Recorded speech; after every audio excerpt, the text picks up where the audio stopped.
நண்பர்களுக்கு வணக்கம். அனைவரும் நலமாக இருப்பீர்கள். திருநெல்வேலி ஜோதிடர் எஸ் மணியன் பேசுகின்றேன். எனது ஜோதிட ஆசானும் எனது தந்தையுமாகிய கோவில்பட்டி திரு கே சங்கரன் பிள்ளை அவர்களையும், ஜோதிட மாமேதை ஜோதிட கலை அரசு ஐயா ஆதித்ய குருஜி அவர்களையும் வணங்கி, பஞ்சமகா புருஷ யோகங்களில் சுக்கிரனால் உண்டாகும் மாளவிய யோகத்தை பற்றி இப்போது பார்க்கலாம். எந்த ஒரு யோகமாக இருந்தாலும் அனைத்து லக்கணங்களுக்கும் கிடைக்காது. ஆனால் ஜோதிடத்தில் விதி என்று ஒன்று இருந்தால் அதற்கு விளக்கு என்ற ஒன்றும் இருந்தே தீரும். அதன்படி சுக்கிரனால் பெறப்படும் மாளவிய யோகம் மட்டும் 12 லக்கணங்களுக்கும் கிடைக்கப்பெறும். இதன் உண்மையான அர்த்தம் என்னவெனில், பஞ்சபூத கிரகங்களான குரு, சுக்கிரன், புதன், செவ்வாய், சனி ஆகியோரில் சுக்கிரன் ஒருவர் மட்டுமே எல்லா லக்கணங்களுக்கும் கேந்திரங்களில் ஆட்சியோ உச்சமோ பெறுவார். குரு உட்பட மற்ற 4 கிரகங்களும் மற்றும் சூரிய, சந்திரர்கள் உள்ளிட்ட 6 கிரகங்களும் சில லக்கணங்களுக்கு மட்டுமே கேந்திரங்களில் வலுப்பெறுவார்கள். எல்லா லக்கணங்களுக்கும் இவர்கள் கேந்திரங்களில் வலிமை அடைவது இல்லை. ராகுகேதுக்களில் ஆட்சி உச்ச வீடுகளில் கருத்து வேறுபாடுகள், வேற்றுமைகள் உள்ளன. ஆயினும் அவர்களுக்கும் இது பொருந்தும். முக்கிய கருத்தாக, மாளவிய யோகத்தை தரும் நிலையில் இருக்கும் சுக்கிரனுடன் ராகுகேதுக்கள் இணைவது யோக பலன்களை குறைக்கும். தனது எதிரியான சூரியனுடன் இணைந்து சுக்கிரன் அஸ்தங்கம் அடைவதும் யோகபங்கம்.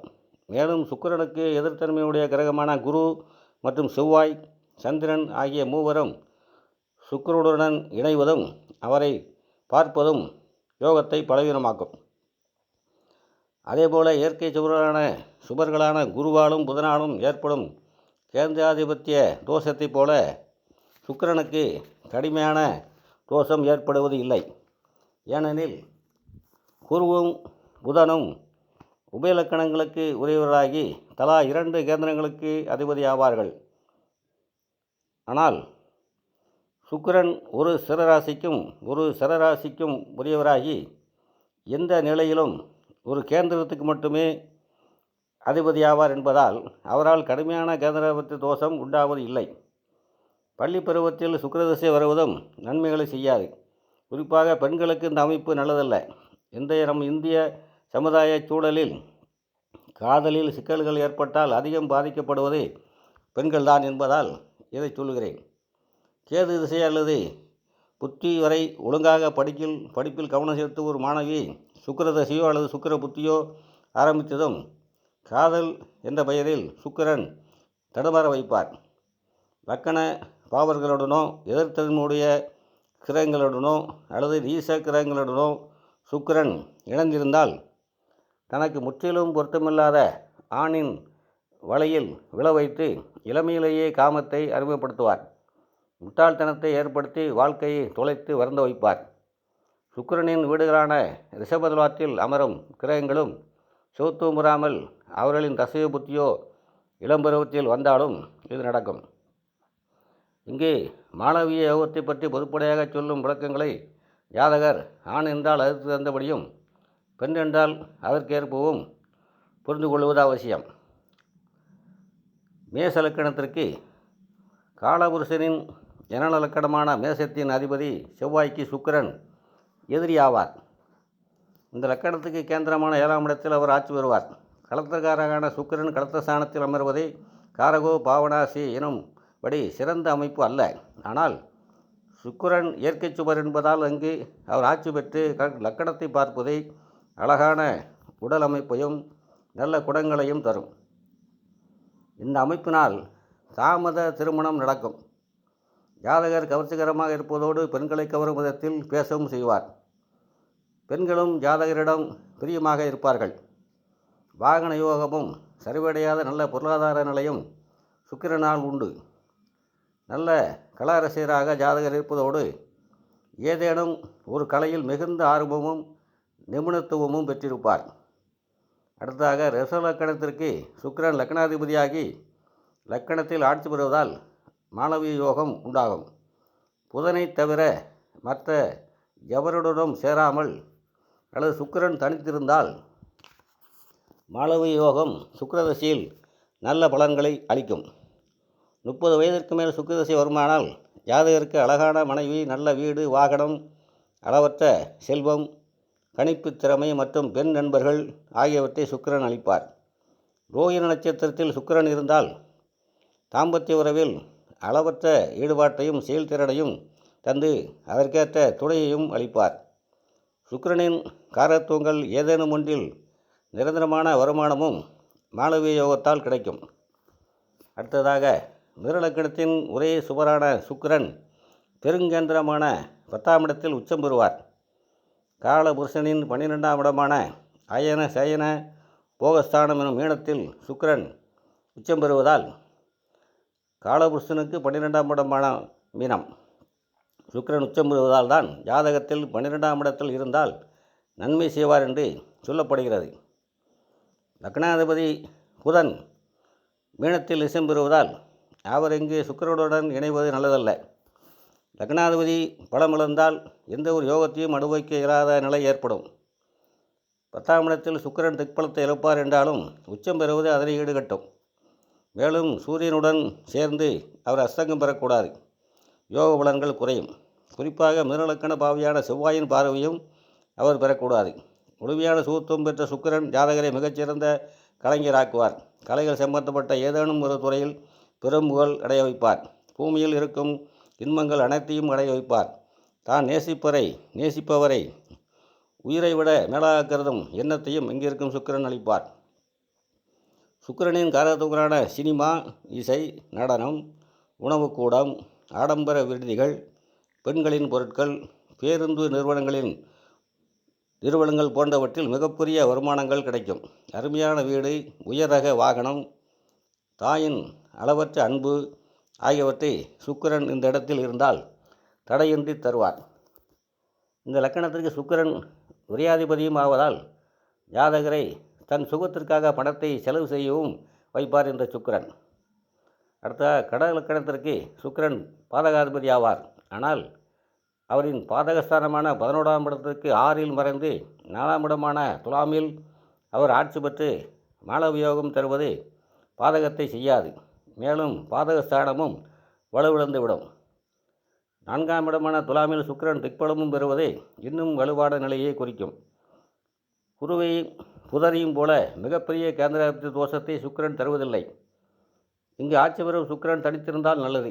மேலும் செவ்வாயின் நட்சத்திரமான சித்திரை 3ஆம் பாதத்தில் இருந்தால் வர்க்கோத்துவம் பெற்று இன்னும் வலுவாவார். இந்த அமைப்பால் ஜாதகர் சிறந்த கலாரசிகராக இருப்பார். பெண்கள் இவரை விரும்புவார்கள். காதல் கலையில் வித்தராக இருப்பார். சுக்கிர தசையில் ஏராளமான பெண்கள் பணிபுரியும் கார்மெண்ட்ஸ் போன்ற கம்பெனிகளை நடத்தவோ அல்லது அதன் தலைமை பதவியில் இருக்கவோ வாய்ப்பு இருக்கிறது. 10ஆம் இடத்தை சுக்கிரன் தொடர்பு கொள்வதால் ஜாதகர் சினிமா மற்றும் தொலைக்காட்சி துறைகளிலும் வெற்றி பெறுவார். மாடலிங் துறை கை கொடுக்கும். நடிப்பில் சாதிக்கலாம். பங்களா போன்ற வீடு, கப்பல் போன்ற கார், உயர்கல்வி, தாய்வழி சொத்து நினைத்தவுடன் அனுபவிக்க முடியும். சுகம் ஆகியவற்றை சுக்கிரன் தருவார். லக்னாதிபதி சந்திரனுக்கு சுக்கிரன் பகைக்கிரம் என்பதால் எல்லாவற்றிலும் ஒரு குறையை வைப்பார். அடுத்தாக சிம்மலக்கணம். சிம்மலக்கணநாதன் சூரியனை பகவராக கருதுவர் சுக்கிரன். இந்த லக்கணத்திற்கு 10ஆம் இடமான ஜீவனஸ்தானத்தில் ஆட்சி பெற்று மாளவிய யோகத்தை அவர் தருவார். இங்கே ஆட்சி பெறும் சுக்கிரன் சில தொடர்புகள் மற்றும் சில நிலைகளை பெற்றிருந்தால் மட்டுமே தனது தசையில் கலைத்துறை, உயர்தர ஹோட்டல்கள், அழகு சாதனங்கள், பெண்கள் சம்பந்தப்பட்ட இனங்களில் ஜாதகரை ஈடுபடுத்தி நல்ல வருமானம் அளிப்பார். தனது 3ஆம் இடமான துலாமிற்கு 8இல் மறைந்து ஆட்சி பெறுவதால் இளைய சகோதர தோஷத்தையும் இங்கிருக்க சுக்கிரன் தருவார். பெண்கள் சுகத்திற்கு ஜாதகரை முக்கியத்துவம் கொடுக்க வைப்பார். பகை இலக்கணங்களுக்கு கிரகங்கள் யோகம் தரும் நிலையில் இருந்தாலும் முழு யோகம் இருக்காது. லக்னாதிபதி சூரியனை தன் பகைவராக சுக்கிரன் கருதுவதால் இனதான் யோகம் செய்தாலும் அதில் ஒரு நெருடல் இருக்கத்தான் செய்யும். சிம்மத்தை பொறுத்தவரை சுக்கிரன் கலைத்துறை உள்ளிட்ட தனது காரத்துவங்களை வலுவிழக்க செய்ய வேண்டுமெனில் தனது கேந்திராதிபதி தோஷம் பெறும் கேந்திர வீடான 10ஆம் வீட்டிற்கு 8இல் மறைந்து 5இல் இருந்தால் மட்டுமே ஜீவன விஷயத்தில் நன்மை இருக்கும். இயற்கை சுவர்கள் திரிகோணத்தில் இருந்தால் மட்டுமே வலி என்கிற நிலையும் இதற்கு காரணம். ஆனால் சிம்மத்திற்கு 5ஆம் வீடு குருவின் வீடு என்பதால் இங்கு குருவின் ஜென்ம விரோதி அமரும் நிலையில் ஆண் வாரிசு பாதிக்கப்படலாம். ஜோதிடமே இப்படி இருந்தால் அப்படி இருந்தால் என்றுதான் பார்க்கப்பட வேண்டும் என்பதால் எதுவுமே இங்கே முழுதாக கிடைக்காது. ஒன்று இருந்தால் ஒன்று இல்லை என்பதாகத்தான் இருக்கும். சில நிலைகளில் சுக்கிரன் தனது கேந்திர வீட்டிற்கு 6இல் மறைந்து உபசய ஸ்தானமான 3ஆம் வீட்டில் ஆட்சி பெறுவது சீவனத்திற்கு நன்மை தரும் ஒரு அமைப்புத்தான். ஒரு கிரகம் தன் ஆட்சி வீட்டுக்கு தோஷம் தரும் நிலையில் இருந்தால் அந்த பாவத்திற்கு 6, 8, 12இல் மறைவு பெற வேண்டும் என்பதே உண்மை. இந்த நுணுக்கத்தை உணராமல் 10ஆம் பொதுவாக சிம்மத்திற்கு 10இல் சுக்கிரன் ஆட்சி மாளவியோகம் பின்னி எடுக்கும் என்று நினைத்தால் ஏமாற்றம்தான் மிஞ்சும். அடுத்தது கன்னியா லக்கணத்துக்கு கன்னியின் அதிபதி புதனுக்கு நெருங்கிய நண்பரும் கன்னியின் பூரண யோகாதிபதியுமான சுக்கிரன் இந்த லக்கணத்திற்கு 7ஆம் இடத்தில் உச்சம் பெற்று மாளவியோகத்தை அளிப்பார். யோகாதிபதி உச்சம் பெற்று லக்கணத்தை பார்ப்பது மிகவும் அருமையான ஒரு அமைப்பாகும். பெண்களுக்கு இந்த அமைப்பு இருந்து சுக்கிரன் எந்த வகையிலும் கெடாமல் இருந்தால் அவர்கள் பேரழகியாக இருப்பார்கள். இங்கு சுக்கிரன் உச்சமடைவது காரகோ பாவநாசி படி களத்திர தோஷம் ஆவதால் இங்கிருக்கும் சுக்கிரன் அதீதமான காமத்தை தந்து அதன் மூலம் சில நேரங்களில் தன் வாழ்க்கை துணையை சந்தேகப்பட வைப்பார். சில நிலைகளில் ஜாதகர் காமத்திற்கு அடிமையாகவும் இருப்பார். நல்ல காதலருக்கு உதாரணமாக ஜாதகர் திகழ்வார். கவிதை, ஞானம், இசையறிவு, நுண்கலை திறன் ஆகியவற்றில் ஏதேனும் ஒன்று ஜாதகரிடம் முழுமையாக நிரம்பியிருக்கும். இயற்கை சுவர் லக்கணத்தை வலுப்பெற்று பரப்பதால் நல்ல குணங்களும் ஜாதகரிடம் இருக்கும். தனது தசையில் தன் காரத்துவங்கள் மூலம் ஜாதகர் வாழ்வின் உச்சத்திற்கு சுக்கிரன் கொண்டு செல்வார். அருமையான வீடு, வாகனம் என மிகச்சிறந்த சொகுசு வாழ்க்கை ஜாதகர் அனுபவிப்பார். தன் 2ஆம் வீட்டிற்கு 6இல் மறைவதாலும் களத்திர தோஷத்தினாலும் குடும்ப வாழ்வில் ஏதேனும் ஒரு குறை இருக்கும்.